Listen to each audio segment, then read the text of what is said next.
Hi everyone, I'm Paul Pomerleau. Thank you for joining me today. This is my 2014 Victory Cross Country Tour.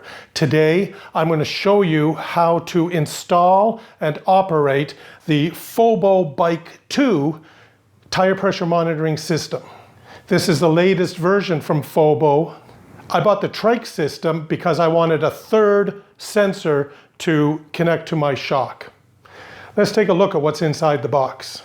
When I placed this order from FOBO, they are situated in Malaysia, and I wasn't sure if I was also going to get charged duty when it arrived at my house, but it didn't for me. So it was just a straight purchase and everything got delivered right to my door. I also ordered 2 T-valves, and the next time I take my tires apart, I'll replace the valves with these.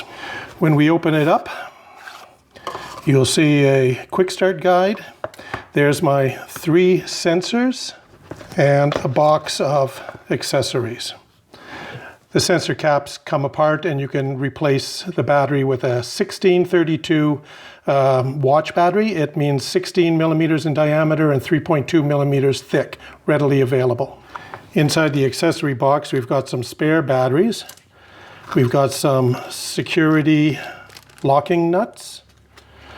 We've got some 2 wrenches, a key ring that they want you to put your wrench onto your motorcycle key, but I don't want to do that, so I'm just going to make sure that the wrench is on my bike at all times. And some extra tire valves, which I'm not going to need. The sensors have 2 levels of security. One is a physical security where you put a locking nut on the valve first, then put the sensor on, and then use a wrench to tighten it down and jam the 2 together. And the second level of security is that each sensor is attached to your account. So if someone was to try to use this on their bike, it simply wouldn't work until you release it. The FOBO system works on an app. I have an Android-based phone, an LG G5. If you have an iPhone, it may be a little different. Let's take a look at how the app works. So the first thing to do is go into your app store and download the FOBO Bike 2 app. I've already done that. Once you open up your app, you'll be asked to create an account. Go ahead and do that. I've already done it. This is the app. Right now, our bike list is empty. You can go into settings. This is where you set up all your configuration. I'm in Canada. I'm going to use PSI and centigrade. This is a ringtone. Right now it's set for an emergency type of tone. This is what you will hear on your headset in the event of low pressure. There's various others to choose from.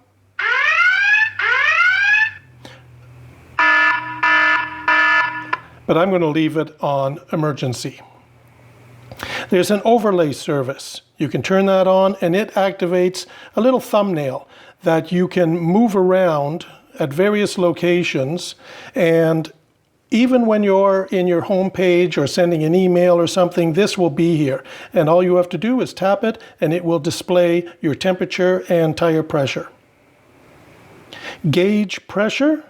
This is used at altitude to adjust for your tire pressure. I have alert at 0 pressure. I want that on, of course, in case I have a blowout. I want it to tell me. Keep screen on. This is used when you're in your app. You want it to not go to sleep. Auto night mode is used to dim the screen while your app is running. Then you have various other options. Device management, that tells you the make of your phone and the version number that you have. You can also send feedback back to the company, your basic terms and conditions, an online user manual. You can visit the FOBO website or you can log out. We will go back home and we will add a bike. You can choose from various types of vehicles. For me, I'm going to get the bike plus the air shock. I'm going to give it a name.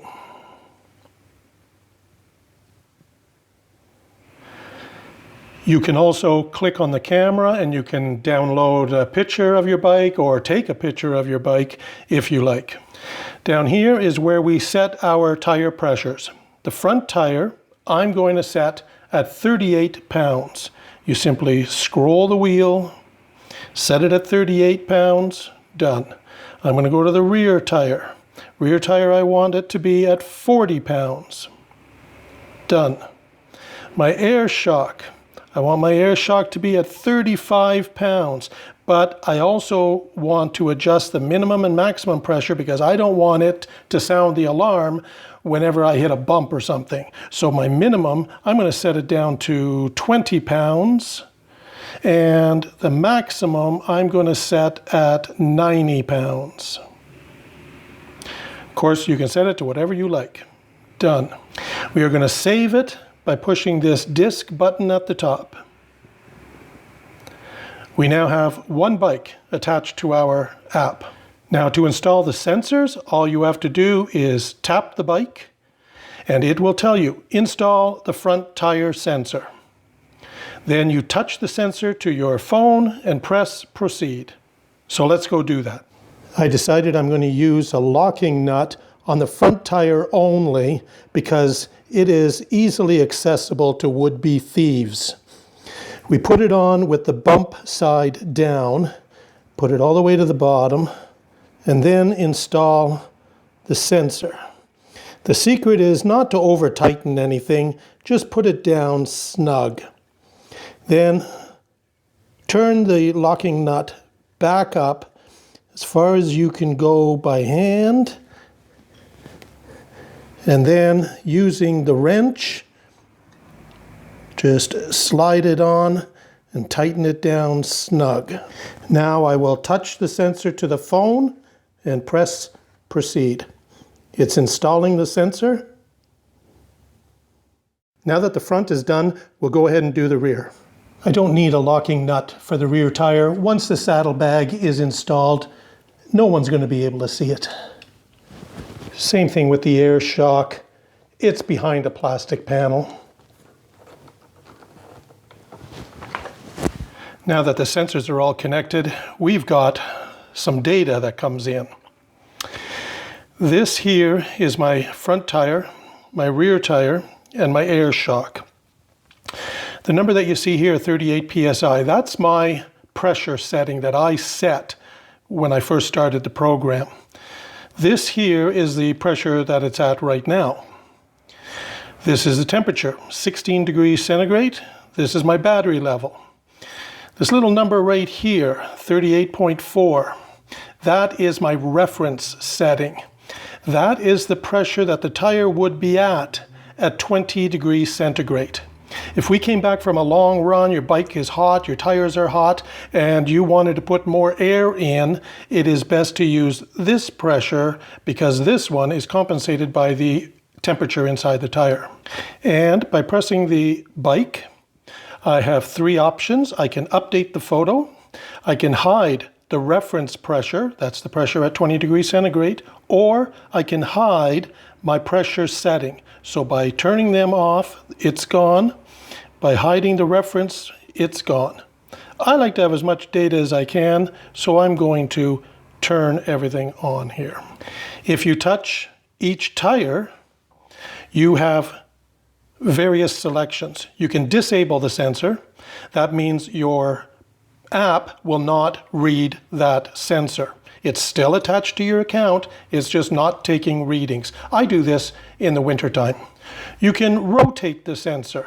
This is usually used if you're hooking it up to an ATV or something like that. You can rotate the sensors from the front to the rear just by pressing this button.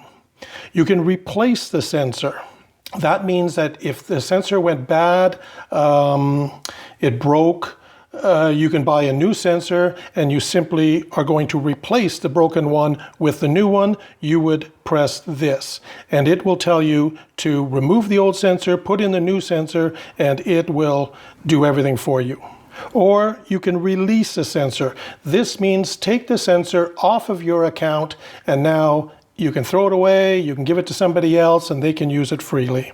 And FOBO just makes everything so much easier.